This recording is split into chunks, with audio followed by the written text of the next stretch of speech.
Welcome to part 2 of Mandarin Blueprint's series on Chinese word structure. Now, in part 1, we talked about everything but compound words. We talked about single character words like ren, person, or shui, water.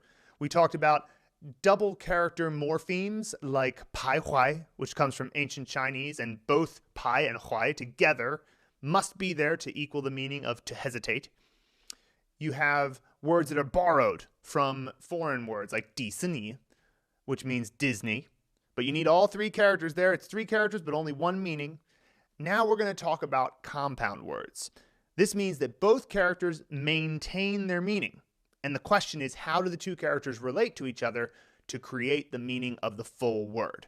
The vast majority of Chinese words are two characters, and they fall only into these 7 categories you see on screen. So we're going to talk about each of these in turn. And today we're going to focus on the verb what structure, the 属宾式.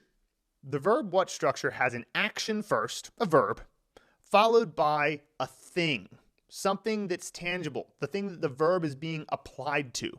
So the most common word for this has got to be 吃饭, which means to eat for 吃 and a meal for 饭. So it does translate to eat a meal. But let's think about what it actually is saying. 吃 by itself can be a verb that is a word in and of itself. You don't have to say what you're eating. You could say something more specific. I might say 你要吃热狗吗? Which would mean, do you want to eat a hot dog? Right? But if I'm just saying 吃饭, it's a general word. It's like eating a meal. You're going to eat a meal. And so there's a sense of 吃. You could just eat a piece of candy. It's not a meal. But 吃饭 is applying to breakfast, lunch, or dinner. So 饭 means meal or cooked rice. Little history lesson. Chinese people don't consider it a meal unless there's rice. Or at least that's historically how it was. And it's still largely true today. And so this is how the meaning of 吃 plus 饭 combines to mean eat a meal. But there's a bunch of other examples here. So here's a really common one. 睡觉. This just means to sleep. But interestingly enough, what we have here is the first character, 睡, means to sleep. It's the action of sleeping. Whereas 觉 is sleep as a noun. So in the same way you would say, how was your sleep last night? My sleep wasn't so good. So it's kind of the different conceptualization of sleep. Now I'll get a little bit more into that in a little bit, but let's look at some more examples. 说 means to speak.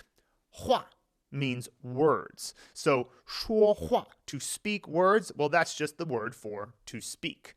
Now you might be wondering, why would you just not say 说? And I'll get to that in a moment. 看 means to look. 书 means a book. So once again, we have a verb and then an object. This one's a little bit clearer, than 说话 or 睡觉. A book is clearly a thing. So 看书, to look, book, to read. Chinese is really easy sometimes. It's very caveman-y. Look book. Are you looking book right now? Good. Here's a good one. 有钱. To have money. Have money.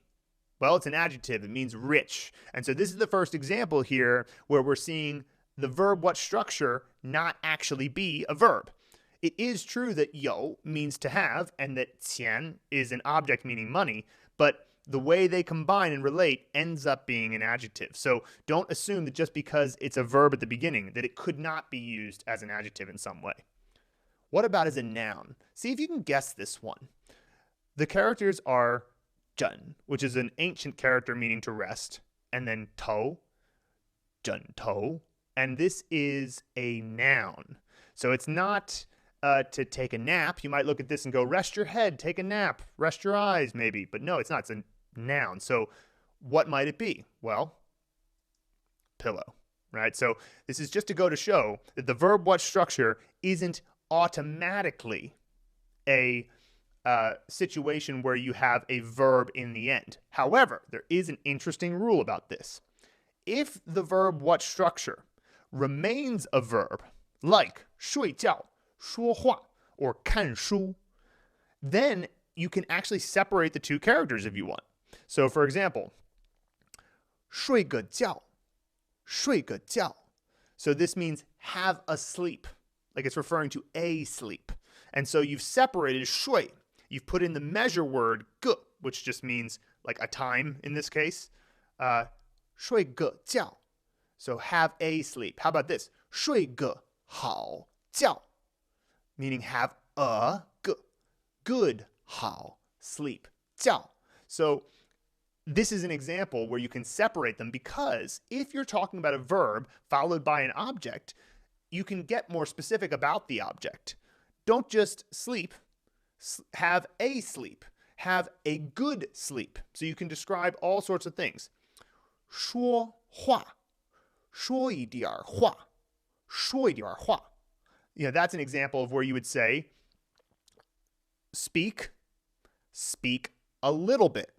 Right? So speak a few words, say a few words, 说一点话, right? That's an example where you have a separable verb because 话 can be further described.